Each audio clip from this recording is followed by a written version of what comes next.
Andrew here from Underground Training, and this is the mining industry news for new starters, where we get you up to speed with what's going on in the industry, which is going to help you find a mining job or find your first mining job.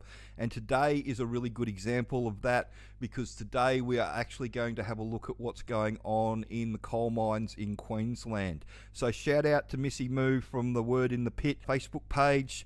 She covered this earlier in the week, but I just want to go into a little bit more detail about what this means if you have set yourself up to get a coal mining job in Queensland.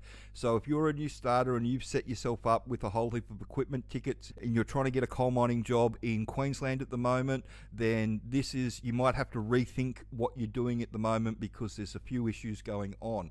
And we can jump over to the first article with the Financial Review. BHP cuts spending, warns on jobs. So they're talking about cutting spending at the South Australian Copper Division.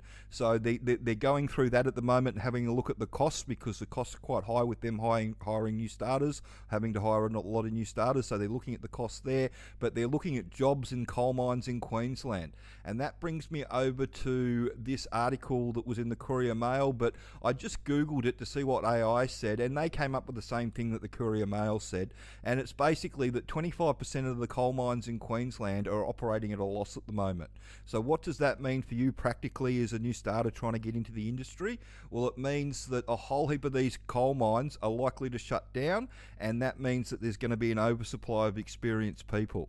So when there's an oversupply of experienced people, the entry-level jobs dry up and they will hire those experienced people instead. So at the moment, mining in Australia has diversified into a whole heap of different sections, with different areas of the industry having different results. So coal mining at the moment is having one of those results where it's not that flash. It's the same with iron ore. While the price in iron ore is still very high, unfortunately the owners of the iron ore mines have decided to go driverless, so there's not a lot of jobs in those areas at the moment.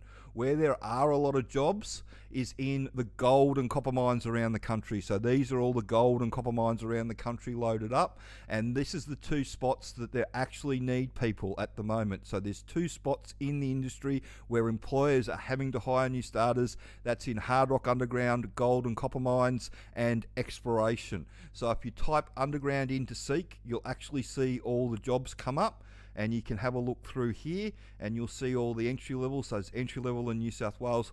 All these truck driving jobs, they're asking for experience, but the reality is that they're not going to get anybody, that they're going to have to hire somebody that's green, because anybody with 12 months truck driving experience that's got any go in them, they're looking for a service crew job instead of a truck driving job. But you can see entry level truck here in WA. They're looking for truck drivers in WA, entry level service crew in New South Wales, drill assistant underground WA, so entry level truck New South Wales, underground truck New South Wales, entry level truck and nipper operators, Kalgoorlie, WA. There's just jobs all over the country, guys, in hard rock underground, in the gold and copper mines. And the easiest way to get yourself into one of these jobs is to educate yourself to how it all works. And you can use one of our courses like the DIY package to do that, or the 3-step plan package if you want some help with your resume, or the work ready package if you want some help with the mining information and your resume. The big question that I want to ask people at the moment is, who are you getting your advice off? Because there's a lot of people around giving advice out, trying to help people get a job in the underground space when they actually come from the shutdown or utility or civil construction spot. If the person that's giving you the advice hasn't actually done the job, then they're really going to struggle to help you with how it all works.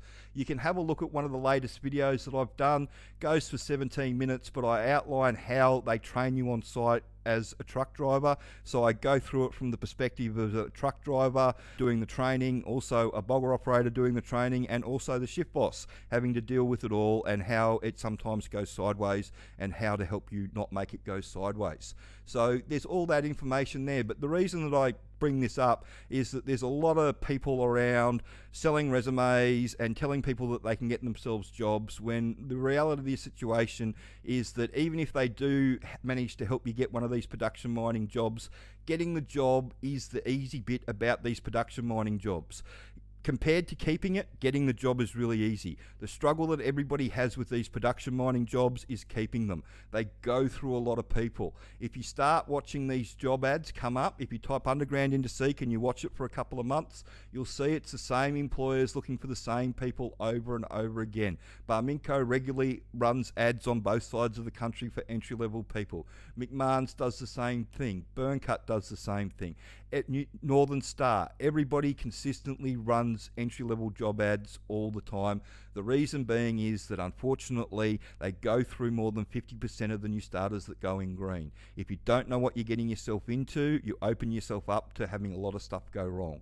The other good thing about doing the training is that you'll know whether you want to go or not. It gives you a realistic view of exactly what you're getting yourself into. We're not trying to shove a square peg into a round hole like some of the utility people are and the mining shutdown people are. When you're going for a hard rock underground truck job or a nipper job or an offsider job, you need to know how the mine works to show the employer you know exactly what you're getting yourself into. Teaching you the practical side of these jobs is fairly easy. Nobody really struggles with that. What everybody really struggles with is learning enough about how the mine works so you can be left alone. So if you want to get into the industry, that's the secret to getting in is learning how it all works so you can actually hold a conversation with the foreman in the interview about what's going on. But like I said, there's lots of jobs all over the country. It's the gold and copper mines that you need to be looking at. Unfortunately, if you set yourself up for coal, you really need to reassess that, because even if you are lucky enough to get a job on a coal mine, sometimes when the things get nasty and they go into a bit of a downturn, and this has happened to me in gold in the past, it's last on first off. So even if you're lucky enough to get yourself a job and you've been there 3 or 4 months or even 6 or 8 months, that if you were the last one on and they've got to get rid of a few people, then you'll be the first one gone. It's just the way it works, unfortunately, with mining. So if you're trying to get into the industry, those are the two places that they actually need people. You can have a read of the blog on the website. You just go into blogs, click on that, and you can see where the two places that mining employers must hire new starters is, so you can have a read from there. But that's the industry news.